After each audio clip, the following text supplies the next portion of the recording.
Buenas noches, chicos. Eh, bien, entonces vamos a hacer lo que son los cálculos de la práctica o el laboratorio de equivalente eléctrico. Bien, en este caso tenemos tres puntos para lo que son los cálculos, ¿no? Bien, en el punto uno nos dice calcule la capacidad calorífica por el método de las mezclas. Entonces, aquí vamos a calcular la capacidad calorífica del calorímetro. ¿Ya? Espero lo hayan leído la guía y no sé si tienen alguna duda pueden escribirme.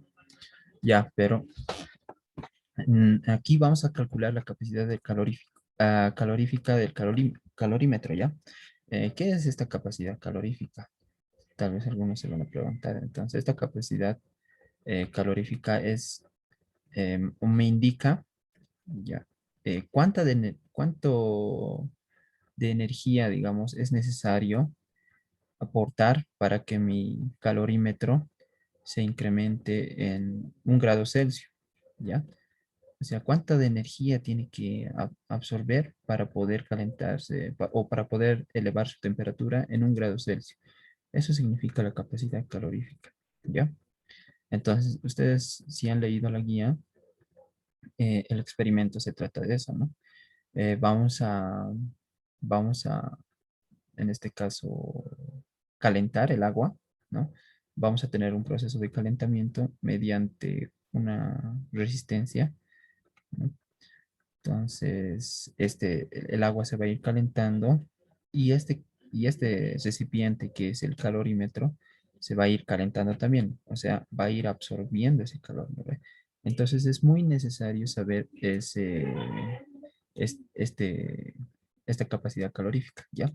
Entonces, ¿cómo lo estamos determinando? Lo estamos haciendo por el método de las mezclas. ¿Listo?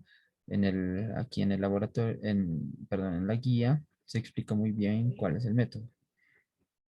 Ya, bien, entonces vámonos a lo nuestro. Una vez explicado eso, dice, con los datos obtenidos en una práctica de laboratorio, se emplazan en la ecuación 12, se obtuvo, por ejemplo, la capacidad calorífica de 17,86. Eso le da a la guía, ¿no?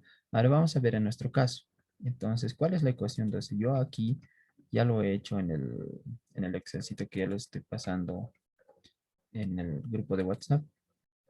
Entonces, aquí como punto uno vamos a tener el cálculo de la capacidad calorífica. La ecuación 2 es esta. Dice que la capacidad calorífica es igual a la masa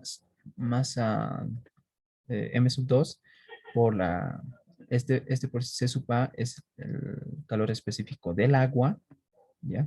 Esta es una constante, se obtiene de tablas. Y todo eso dice que está multiplicado por la diferencia de temperaturas, T2 menos T de equilibrio. Todo eso dividido entre la temperatura de equilibrio menos T1. Y a todo eso hay que restarle la masa 1 por la capacidad, perdón, o el calor específico del agua, ¿ya? Entonces, ¿qué es M2, T2? ¿Qué es M1, T1? M2, T2 en la guía, si han leído, les dice que es, aquí vamos a verlo en el grafiquito, aquí está, M2 y T2 es el agua que se está virtiendo, ¿ya? O sea, ¿qué estamos haciendo aquí en el método de las mezclas? Estamos mezclando agua caliente con agua fría, ¿ya? T2 dice que está a una mayor temperatura que T1, ¿no? Por lo tanto, este está caliente y este está más frío, digamos. Entonces, M2T2 es el agua caliente, M1T1 es la masa del agua fría y la temperatura del agua fría, ¿no? Listo, eso se va a medir. Todo ese procedimiento está aquí en la guía, ¿ya? Entonces, simplemente es eso. Entonces, nos vamos a nuestros datitos que nos ha mandado el ingeniero. Y entonces, ¿qué necesitamos? Necesitamos todo esto, ¿no ve? Necesitamos la masa del agua caliente, el calor específico del agua, la temperatura del agua caliente, la temperatura del agua fría, la masa del agua fría y la temperatura de equilibrio. Ahorita les voy a explicar esto. Entonces, a ver, nos vamos aquí a la tabla de datos.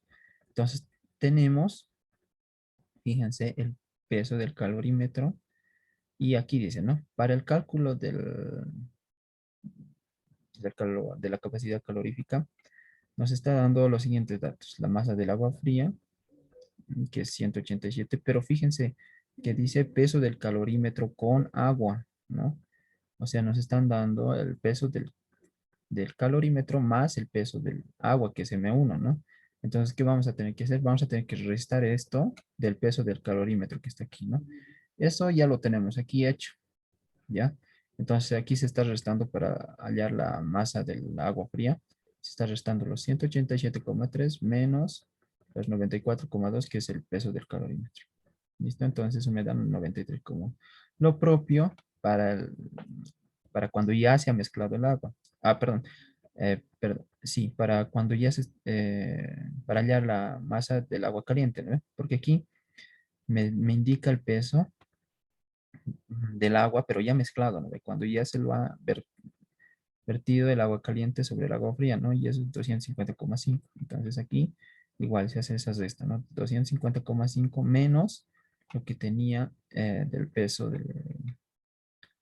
del calorímetro, ¿no? Entonces, menos el peso del agua fría en este caso, ¿no?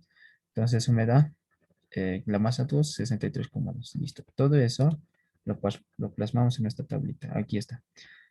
Masa del agua fría, 93,1. Masa del agua caliente, 63,2. Listo.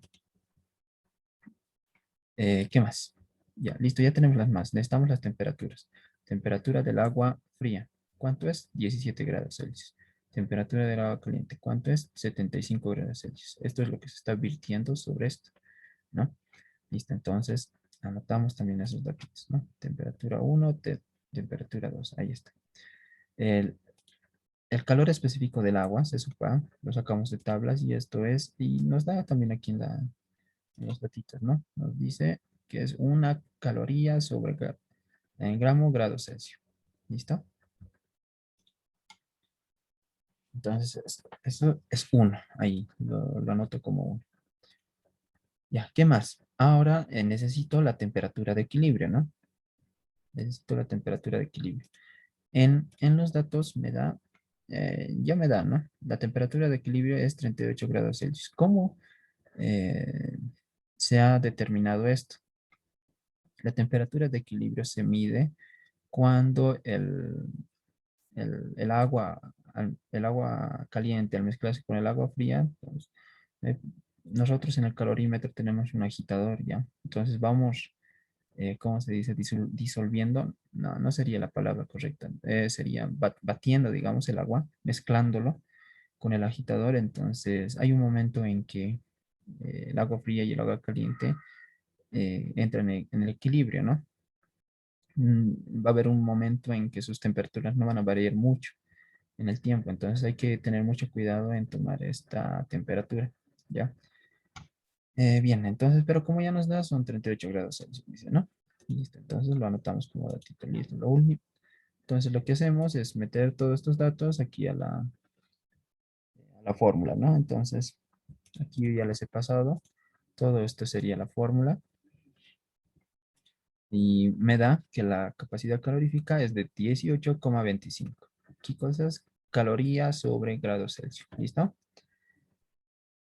Ya, aquí están especificadas todas las unidades por si acaso. Aquí también.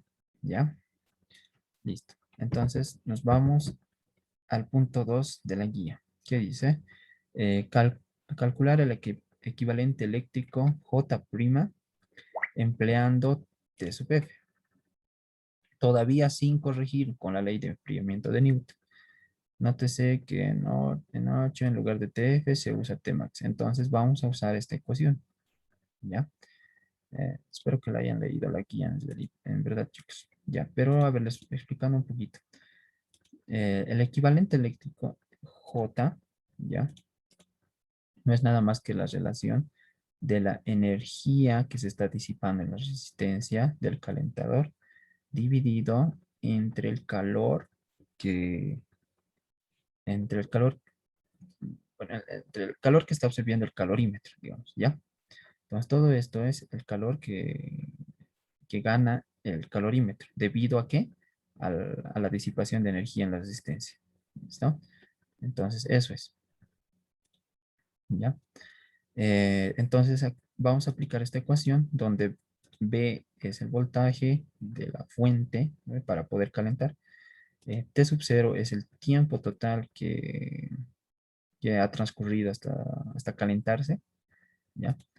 R es la resistencia, hay que medir el valor de la resistencia con un ohmiómetro. Es C sub C, ya lo hemos calculado, aquí está, la capacidad calorífica. M sub A es la masa del agua. C sub A, el calor específico del agua. La temperatura máxima, también nos van a dar dato, es la temperatura a la cual ha llegado, ¿no?, a calentarse como máximo, menos la temperatura inicial, ¿ya? Listo, entonces todos esos datitos los voy a sacar de aquí. Entonces, aquí está. Cálculo de J por el procedimiento de calentamiento. ¿No? Entonces, ¿qué datos me da? Me da la resistencia R1 antes de calentar, me da la resistencia 2 después o al terminar de calentar, ¿no? ¿Qué más me da? El tiempo de calentamiento, que son 17,5 minutos, la temperatura máxima alcanzada, el voltaje aplicado. ¿Qué más? El peso del calorímetro con el agua, dice, ¿no? Entonces, fíjense que aquí igual se resta, ¿no? Para hallar la masa del agua, se está restando lo que es el peso total menos el peso del calorímetro, ¿no? Y eso aquí ya lo tenemos, masa del agua. Entonces, todos esos datitos yo le he plasmado, ¿ya? El voltaje es 12,2, como pueden ver, perdón, como pueden ver acá, voltaje 12,2 voltios. La temperatura, perdón, el tiempo de calentamiento es 17,5 minutos, me dicen en la hoja de datos, ¿no? Aquí está en minutos, pero yo necesito este tiempo en segundos, ¿ya? Así que lo he convertido a 1050, ¿ya? Eso sería 1050 segundos. La resistencia en la guía me dice que es el promedio, ¿ya?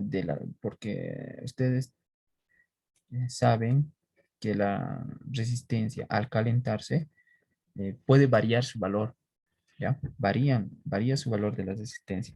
¿Qué es la resistencia? Simplemente es eh, un valor que me indica cu- la resistencia al paso de corriente eléctrica, ¿no ve? Eso nomás.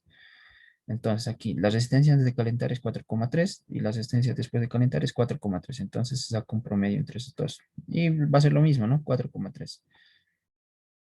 Eso está aquí. 4,3.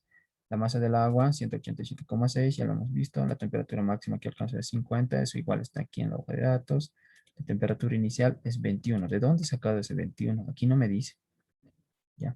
Entonces, la temperatura inicial se toma cuando el agua ya está variando en su temperatura. ¿Ya? O sea, nosotros prendemos el calentador con un termómetro empezamos a medir la temperatura del agua, entonces va a pasar un tiempito en que esta temperatura ya va a ir variando, ya no va a ser al instante, entonces va a pasar más o menos 30 segundos o tal vez en este caso un minuto, ¿no? Como dice aquí en la tablita. Entonces, pasado un minuto se ha registrado una temperatura de 21 grados Celsius, ¿no? Entonces, he tomado la temperatura inicial como 21 grados Celsius, ¿listo? De ahí lo he sacado. Ya, entonces esa es esta, 21. Bien, lo mismo que en el anterior caso, metemos toda la fórmula. Aquí ya lo tienen, la fórmula, esto lo pueden revisar. Y me da que el J' es 6,0882. ¿Eso qué significa? Que si se dan cuenta, arriba yo voy a tener unidades de julios, ¿ya? Julios, ¿no? Y abajo voy a tener unidades de calorías. Entonces, esta J es como un factor de conversión, digamos, ¿no? Un julio me está indicando que son 6,0882 calorías, ¿ya? Pero este resultado que tengo acá no es todavía completo. ¿Por qué? Porque necesitamos corregir, ¿ya? El calorímetro, debido a que no está aislado, digamos, térmicamente, se va a ir enfriando debido a que su temperatura está a mayor temperatura que el ambiente, ¿ya? Entonces va a ir cediendo calor en el proceso de calentamiento. Entonces se va a ir enfriando, digamos, ¿no? Entonces, para poder corregir este valor, se hace lo que, o se emplea lo que es el método de enfriamiento de Newton, ¿no? Como lo dice en la guía. Entonces, para lo cual se calcula una constante K, ¿ya? Y,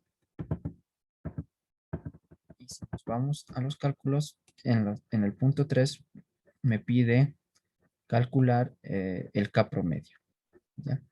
Bien, entonces, aquí como una ayuda, me está dando que el K promedio se puede determinar así. Esta tabla, por si acaso, igual está más arriba en la guía, ¿no? Entonces, yo me he hecho una tabla similar a esta. Aquí está.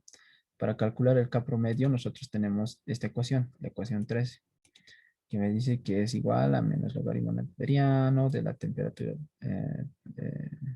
para un tiempo dado, menos la temperatura ambiente, dividido todo eso entre la temperatura eh, T sub 0 al inicio, menos la temperatura ambiente, todo eso dividido entre el tiempo a la cual se ha tomado esa temperatura, ¿no? Entonces, con esta ecuación vamos a determinar cada uno de estos casos, ¿no? Listo. Entonces, para lo cual anotamos, ¿no? Para un tiempo cero, nosotros tenemos una temperatura de 50 grados Celsius, ¿no? O sea, ya hemos calentado, si se acuerdan, anotamos una temperatura máxima de 50, ¿no? Y de ahí vamos a ir tomando, o sea, se apaga el calentador, ya hemos apagado el calentador, y va a ir enfriándose, ¿no? Entonces vamos a ir midiendo la temperatura en este caso se está midiendo cada 30 segundos, ¿no? Este tiempo está en minutos. Eh, en los datos que nos está enviando el INGE, la temperatura, aquí está el proceso de enfriamiento, perdón, el tiempo me está dando en segundos, ¿no? Yo lo que lo estoy haciendo es convertir a minutos. ¿Por qué? Aquí lo estoy convirtiendo a minutos porque, si se acuerdan, aquí esto yo lo he tomado en minutos, ¿no? Entonces, todo también tengo que hablar en minutos, ¿no? Para que aquí en esta ecuación no me vaya a fallar. Ya, ese pequeño detalle. Ya, entonces, ¿qué datitos tenemos acá para poder, o qué datos necesitamos? Necesitamos esta tabla primero, ¿no? La temperatura eh, a un tiempo dado menos la temperatura A, dice, ¿no? Listo.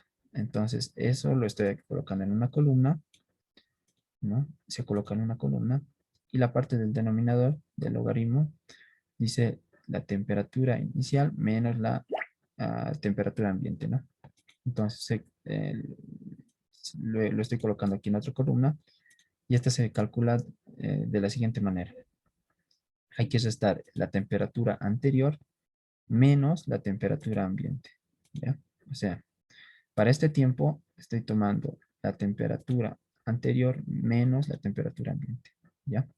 Para este tiempo de un minuto va a ser 50 menos 19, por ejemplo. Para este tiempo de 1,5 va a ser 49, que es la temperatura anterior, menos 19.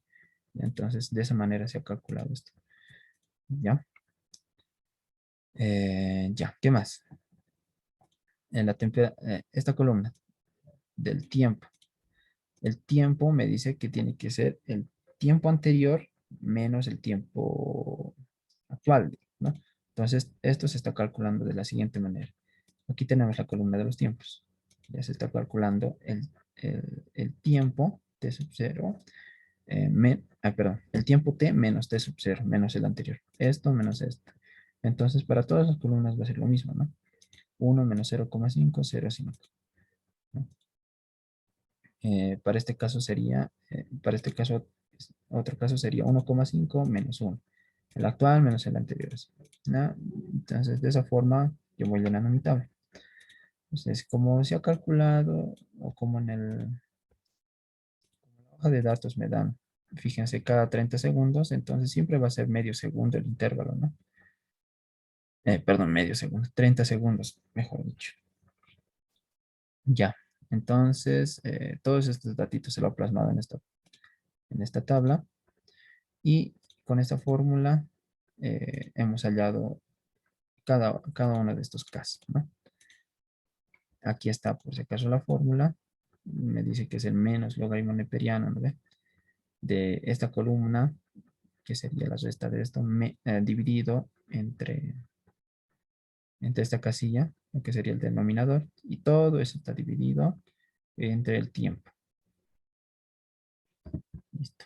Entonces, de esa manera, yo al final, ¿qué hago? Es sacar un promedio, ¿no? Le digo promedio igual promedio de todo esto, de todos estos datos. Y eso me arroja un valor de K promedio igual a 0,191, ¿ya? No hay mucho que perderse ahí. Esto también está explicado en la guía. Ya, bien. Una vez que ya hemos tenido el K promedio, ¿qué tenemos que hacer? Tenemos que calcular el T sub F. ¿Qué es T sub F? Es la temperatura final. ¿Ya? Es lo que estamos corrigiendo. ¿Ya? Entonces, ¿cómo lo corregimos? Con esta ecuación de la guía, ¿no? La temperatura final es igual a la temperatura inicial más la temperatura máxima, que es lo que hemos usado anteriormente, menos la temperatura inicial. Todo eso está multiplicado por E elevado a la K promedio por T sub 0. Ya, T sub 0 igual ya lo tenemos acá. ¿Listo? Ya, bien. Entonces, lo metemos todos esos datos a la fórmula porque ya lo tengo.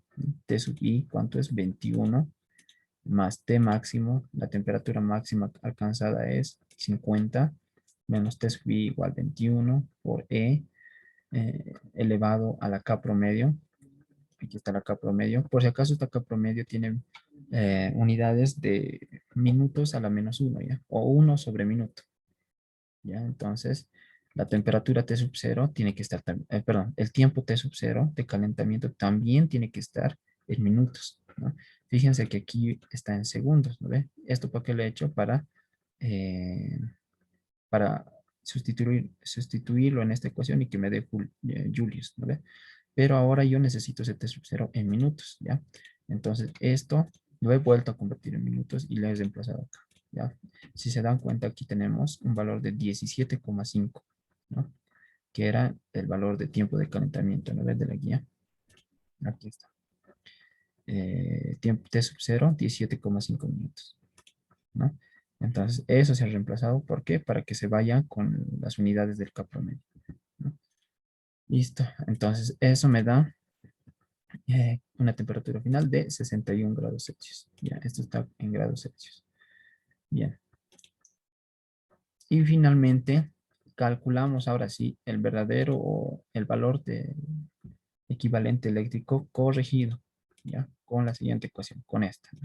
¿Qué estamos haciendo? Es aplicar lo mismo que hemos hecho antes, solo que estamos reemplazando esta T sub F en vez de la T máxima, ¿ya? O sea, ya es una temperatura corregida, digamos. ¿Ya? Entonces, reemplazando simplemente eso, en vez de la T máxima, obtenemos un valor de 4,3620, lo cual se acerca más a mi valor teórico, ¿no? Ya, bien, entonces, una vez obtenido eso, que es lo que estábamos buscando, calculamos las incertidumbres, ¿no? Es lo que me queda, ¿no? Una vez ya hecho esto, fíjense que en la guía le da un valor experimental de J de 4,43. A nosotros nos ha dado 4,36, ¿no? Es algo aproximado. Bien, entonces nos pasamos a la validación de la hipótesis y calculamos las incertidumbres. Dice en la guía que la incertidumbre de esta J o del equivalente eléctrico se calcula con esta ecuación de acá. Fíjense que es todo esto que ya lo tenemos de dato, multiplicado ¿por qué? Por la incertidumbre de la capacidad calorífica. ¿Cómo se calcula esto? Con esta ecuación. Ya, entonces directamente ya aquí metemos la fórmula 1,02 porque todos estos son datos que ya lo hemos anotado aquí arriba. ¿Ya? Entonces, metiendo todos los datos, yo tengo que la incertidumbre de la capacidad calorífica me da este valor, 8,47, 82, 58,5, ¿no? Ya, y una vez hallado eso, lo reemplazo en esta ecuación y me da que la incertidumbre de J es 0,179652,8. ¿Listo? Bien, entonces, una vez que ya hemos hallado el valor de la incertidumbre del equivalente eléctrico, podemos validar o no o rechazar nuestra hipótesis nula, ¿no? Bien, entonces, ¿cómo hacemos eso? Ya como ya hacíamos anteriormente, ¿no? Calculamos un valor calculamos el rango, ¿no? En los que va a variar J, o nuestra J en este caso. Entonces, J máximo va a ser el valor de J que hemos tenido más la incertidumbre, ¿no? Y el valor de J mínimo va a ser igual al valor de J menos la incertidumbre, ¿no? Entonces tenemos un rango de valores.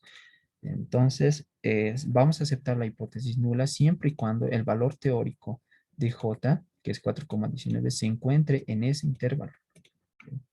Entonces, si nos damos cuenta, 4,19 está dentro de este intervalo, ¿no?